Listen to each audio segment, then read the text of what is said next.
тілі пәнінен 2-90 тжб-сінің талдау жасап беретін боламын. Видеоны көріп бастамас бұрын каналға тіркеліп алайық. Ендеше сабақты бастаймыз. Бұл жерде бізде сүйіспеншілік пен достық, морфология, музыка, өнер және қазақтың киелі домбырасы, морфология тақырыптары бойынша тапсырмалар алынатын болады. Бірінші тапсырма тыңдалым мен айтылымға қатысты тапсырма екен.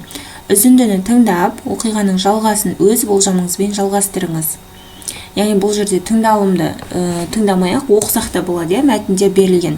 Екінші тапсырма түп нұсқаны тыңдап, болжамыңыздың түп нұсқаға қаншалықты жақын болғандығы туралы кері байланыс беріңіз дейді. Енді бірінші мәтіндерді оқып алайық. Бірінші мәтін: бір айдаһар аюды қуып бара жатады. Мұны көрген аңшы батыр айдаһарды өлтіріп аюды құтқарып алады. Аю өлімнен құтқарып алған үшін батырға шексіз алғысын білдіріп, аңшы қайда барса соның артынан қалмай жүретін болады. Сұрақ: аю мен аңшы батырдың арасындағы қарым-қатынас әрі қарай қалай өрбиді?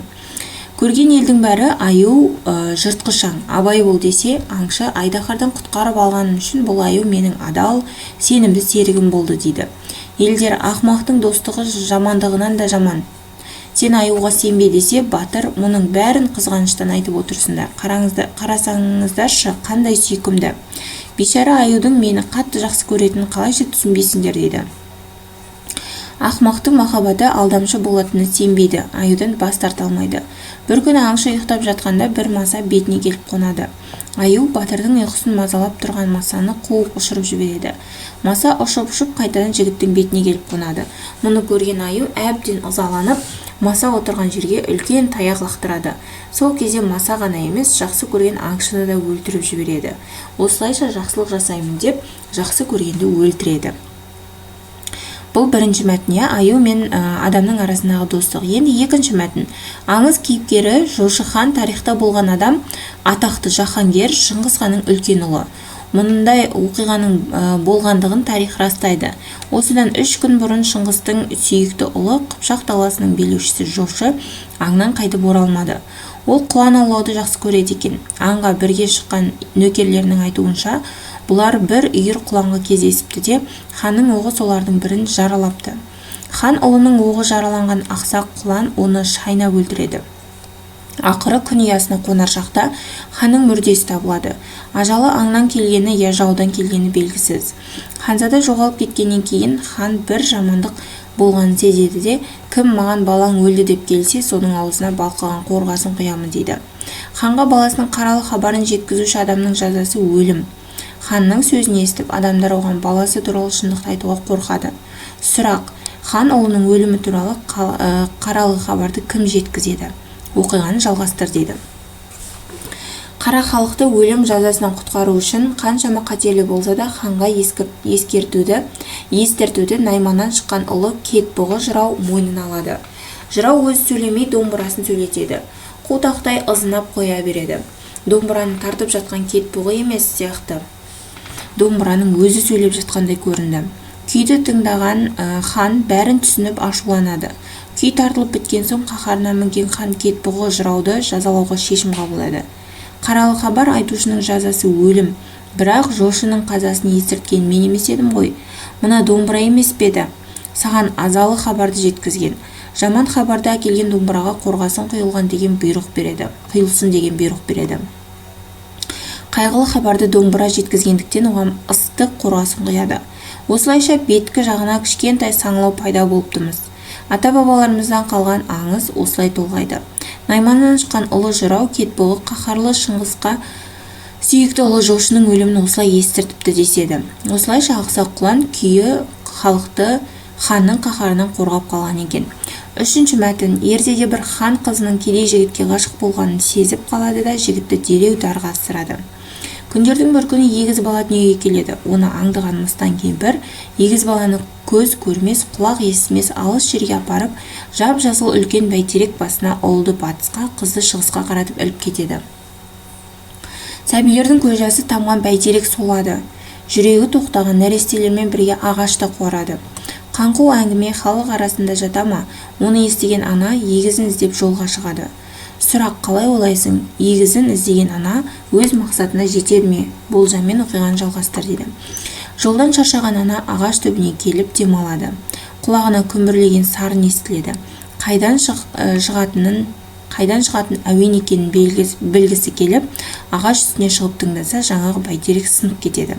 Ағаштың түбінен басына дейін іші қуыс екенін көреді. Екі басына бұтақтан бұтаққа керіліп қалған ішектерді көреді. Екі ішек самал желмен тербеліп, одан әуен шығады екен. Егіз құлынымнан қалған жұрнақ осы болар деп, сол ағаштан аспап жасап алады. Батысқа қараған ішегі бостау, шығысқа қараған ішегі қаттылау керілген екен. Астыңғы ішек жіңішке дауысты қызымсарлық, ал үстіңгі ішек бос қоңыр дауысты ұлым мұңлық болсын деп, екі ішекке ат қойып домбырасын тартып күй шығарып кеткен екен.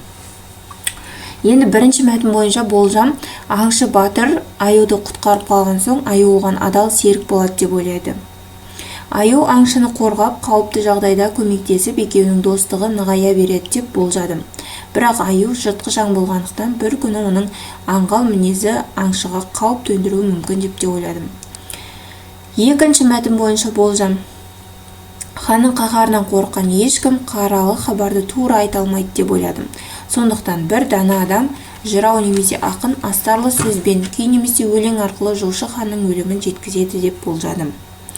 Келесі үшінші мәтін бойынша менің болжамым түпнұсқамен сәйкес келеді. Ана егізін тірідей таппаса да, олардың көз жасынан пайда болған бәйтеректен домбыра жасап алды. Балаларының дауысы күй арқылы мәңгілікке қалады. Бұл оқиға домбыраның киелі аспап екенін және күйдің қайғы мен сағынышты жеткізетінін көрсетеді. Осылай жазып аламыз, оқушылар.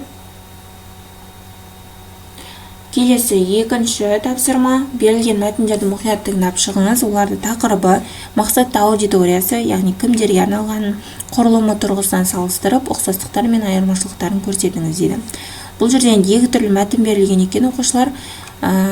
Осы екі мәтінді өздерің оқып ала қоясыңдар, себебі қазір менде ұзақ болып кетеді ол. Енді екі мәтін туралы мен деректерді сендерге айтып берейін. Мәтіндер не туралы айтылған дейді. Бірінші А мәтінде қоғамдағы бірлік, сенім, сүйіспеншілік, адамгершілік құндылықтардың азаюы және оның салдары туралы. Ал Ә мәтіні екі достың өзара адалдығы, жанашырлығы мен шынайы достығы туралы ғибратты әңгіме екен.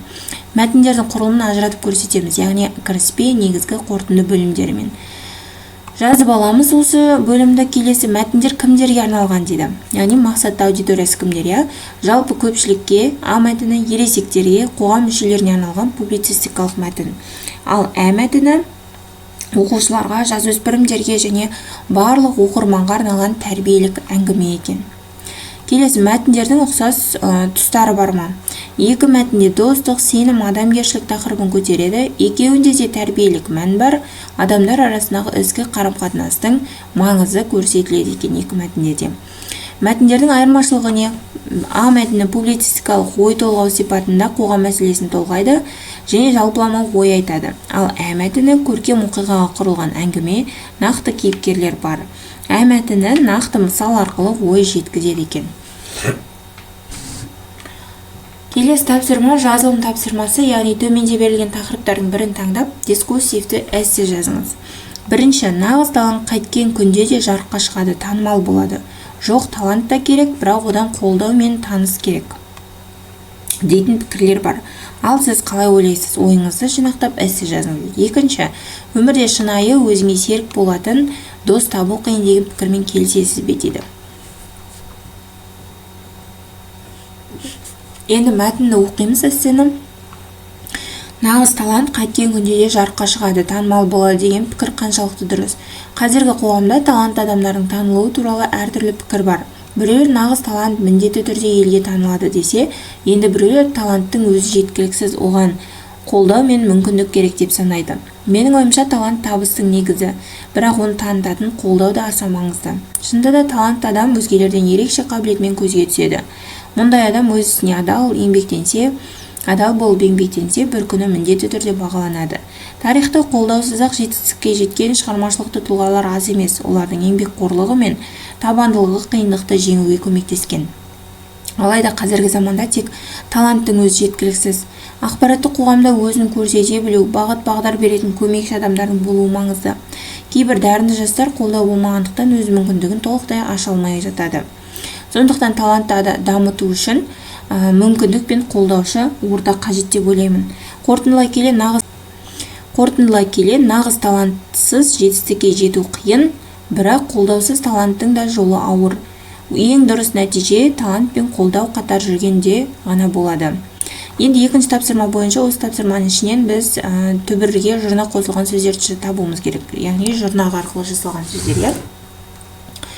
Ол шығармашылықты, яғни шығар түбірі, машылы ол жалғау. Еңбек қорлығы, еңбек түбір, қор ол жалғау. Жұрнақ. Келесі көмекші, көмек түбір, ші жұрнақ. Мүмкіндік. Дәл осы мысалда жазып аламыз оқушылар.